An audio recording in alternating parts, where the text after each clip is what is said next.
Bienvenue dans le podcast VUIA de Parcours le Monde Grand Ouest, une série de 11 podcasts réalisés par les volontaires de la mission Vivre ensemble ici et ailleurs.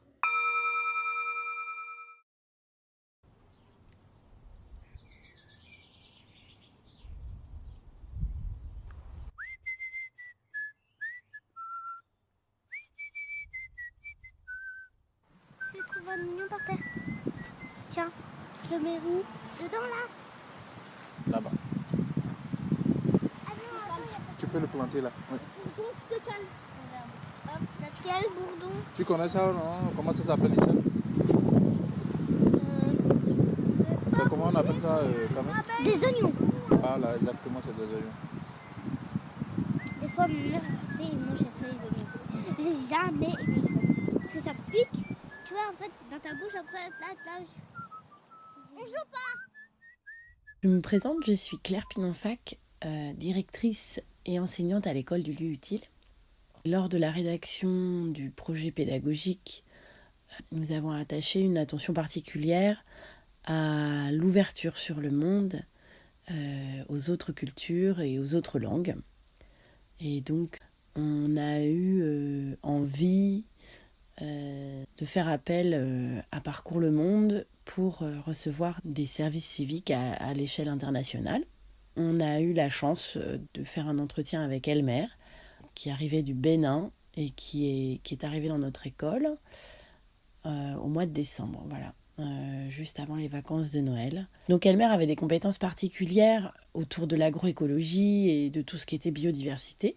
Donc ça nous intéressait beaucoup. On savait que lui, il avait besoin de découvrir nos écosystèmes européens et nous, on avait la chance qu'il puisse nous parler, faire découvrir aux enfants tout ce qui était biodiversité, mais tropicale. Et en plus de l'aspect écologique de ses compétences, on attendait aussi de lui qu'il puisse faire découvrir aux enfants sa langue, sa culture, la façon de vivre, qu'il y a les grandes différences et puis aussi les points communs qu'il y a entre comment on vit au Bénin et comment on vit en France. Mais on va faire quoi à la mare? Après, on va tourner. D'accord. On va faire quoi à la mare? À la mare, on va mettre le paillis dans la brouette. Il y a deux grands. Vous allez mélanger grand petit. De toute façon, après, on inversera. D'accord. Et donc, il va falloir ramener la brouette. Moi, Elmer. Selon les instructions d'Elmer. Ça va? Et après, vous descendrez chercher du paillis. Moi, Elmer. Il y a deux brouettes. Elmer s'est adapté assez facilement. Il a une facilité de contact assez grande.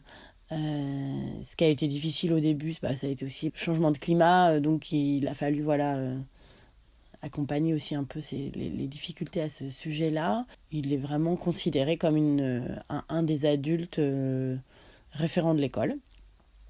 Il accompagne les enfants dans les activités au jardin. Tous les jeudis et vendredis, et puis Elmer est rentré assez facilement en contact avec les enfants. Les lundis, mardis, il fait des interventions soit culturelles, soit il accompagne des enfants sur un groupe de bricolage, soit de l'identification végétale à l'extérieur. Ça peut avoir combien de taille comme hauteur? Comme hauteur, environ 2 Elmer ou 3. Alors, de 15 à 35 mètres. Ah ouais. De 15... il fait pas 35 mètres ce truc. Ah, de 15 à 35. Ah ouais, peut-être. Alors, si on doit décrire aux amis qui sont en classe la feuille de cet arbre, on leur dira quoi? Elle est assez grande, on peut dire. Elle a trois lobes et deux petits qui sont un peu triangulaires et qui après Alors, ça a quelle couleur? Ça a une couleur rouge, violet, la feuille? la feuille elle a une couleur verte. Ah là, ok. Je m'appelle Charlotte, j'ai 8 ans. Quand je fais des activités avec Elmer, j'aime bien parce que elle fait des blagues rigolotes. Il y en a une fois, il a dit qu'il était président. Je crois qu'il n'a pas lâché l'idée. Mais sinon, on a fait du jardin. Enfin, c'est s'occuper du jardin et l'aménager un petit peu. Et identifier les arbres. Elmer a pu faire plusieurs interventions dans nos classes sur sa culture, sur son pays, avec des supports vidéo, photos, enregistrements sonores. Et ça a eu un impact assez fort. Même, je crois qu'Elmer était vraiment impressionné la première fois de voir à quel point les enfants étaient intéressés. De quelqu'un qui vient d'un pays différent et de pouvoir interagir directement avec cette personne par ce qui se passe ailleurs dans le monde. Et là, de l'entendre de la bouche, poser des questions, c'était vraiment très très porteur. Ça nous a permis ensuite d'aborder toute la question des climats à l'échelle mondiale, de confronter différentes architectures, de parler des droits des enfants aussi. Elmer a pu nous parler des différences fondamentales qu'il y avait et des choses qui l'ont aussi heurté, un peu choqué en arrivant en France dans les rapports entre les gens. Et ça, les enfants, ça pourrait... on a hyper envie de continuer tous les ans à recevoir des gens de différents pays et constituer comme ça, petit à petit, une carte du monde, mais avec un rapport affectif différent parce que la personne, on l'a rencontrée concrètement, on l'a interrogée, elle nous a parlé...